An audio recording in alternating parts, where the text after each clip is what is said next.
हरे कृष्णा। आज हम आपके लिए लाए हैं अधिक मास में सुनी जाने वाली सूर्य भगवान की कहानी। एक ब्राह्मण था, वह सूर्य भगवान का भक्त था। नहाता धोता कहानी कहता था, पर कमाता कुछ नहीं था। ब्राह्मण घर में रहता तो ब्राह्मणी बार बार कमाने के लिए परेशान करती। बाहर जाता तो आस पड़ोसी भी उसे निकम्मा कहकर अपमानित करते। पनघट पर जाता तो पनिहारी भी उसे परेशान करती। अतः एक दिन वह नहा धोकर अपने पूजन की सामग्री लेकर जंगल में चला गया। वहां एक सूखे पीपल के पेड़ के नीचे बैठकर पाठ पूजा करी और सूरज भगवान की कथा कही। वहां पीपल के पास एक सूखा सा तालाब भी था, उसमें थोड़ा सा ही पानी था। उसी पानी से लोटा भरकर सूर्य भगवान को जल चढ़ाया। पूजा का जल बहकर पीपल और सूखे तालाब में चला गया।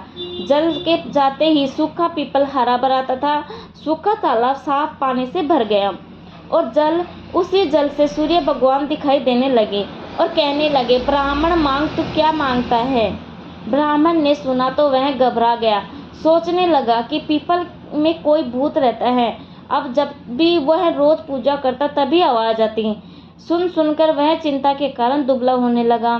ब्राह्मणी कभी कभी ब्राह्मण से मिलने के लिए जंगल में आती थी, तो उसने ब्राह्मण से पूछा कि आप दिन प्रतिदिन दुबले क्यों होते जा रहे हैं। तब ब्राह्मण ने सारी हाल बताया। तब ब्राह्मणी ने कहा कि आपकी पूजा करने के बाद ही आवाज आती है ना, मुझे तो लगता है कि सूरज भगवान स्वयं आते हैं। इस बार जब भी आवाज आए तो तुम सब कुछ मांग लेना। ब्राह्मण ने बोला कि कैसे मांगू, ज्यादा कुछ कहना होगा तो मैं भूल जाऊंगा। कोई ऐसी तरकीब बताओ जिससे कम शब्दों में ज्यादा सा मिल जाए। ब्राह्मणी ने कहा, तुम इस बार कहना, नौखंड महल के अंदर सोने के पालने में पड़ पोते को दास दासियों द्वारा खिलाते हुए अपनी आंखों से देखूं। इस प्रकार लंबी उम्र महल बेटे पोते पड़ पोते और धन सब मिल जाएगा, क्योंकि जब धन होगा तभी तो सोने का पालना दास दासियों होंगे और आंखें घुटने ठीक होंगे तभी तो पड़पोते को सोने के पालने में झूला कर सकेंगे और देख सकेंगे। दूसरे दिन पूजा के बाद आवाज आई तो ब्राह्मण ने वैसा ही कहा जैसा ब्राह्मणी ने समझाया था।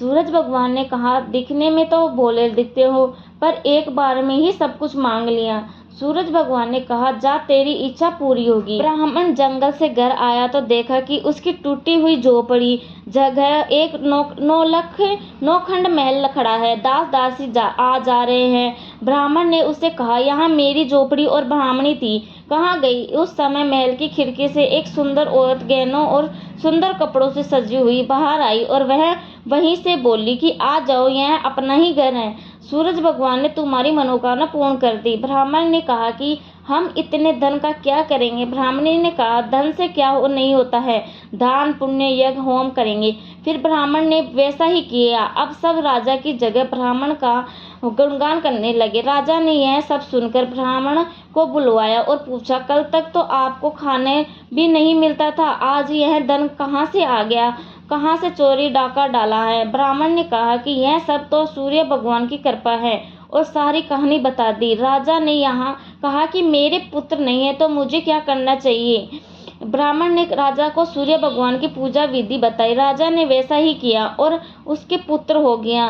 सब लोग सूर्य भगवान की जय बोलने लगे। हे सूर्य भगवान, जैसे ब्राह्मण और राजा की मनोकामना पूर्ण करी वैसे सबकी करना। कहानी कहने वालों की, कहानी सुनने वालों की, सबकी मनोकामना पूर्ण करना। जय श्री राधे।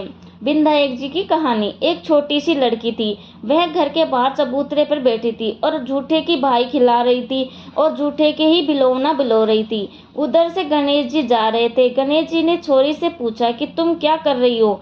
लड़की ने कहा कि मैं झूठे रैसे भाई को खिला रही हूँ और झूठे से ही बिलोवना बिलो रही हूँ। गणेश जी को उस छोरी पर दया आ गई और बोले कि छोरी आंख बंद कर। उसने आंख बंद करी और गणेश जी ने सचमुच का भाई और बिलोवना दे दिया। हे गणेश जी महाराज, आपने इस छोरी को भाई और बिलोवना दिया, वैसा सबको देना। कहता न सुनता न, हुकारा बरताना, अपने सारे परिवार की रक्षा करना। जय श्री राधे। जय श्री कृष्णा।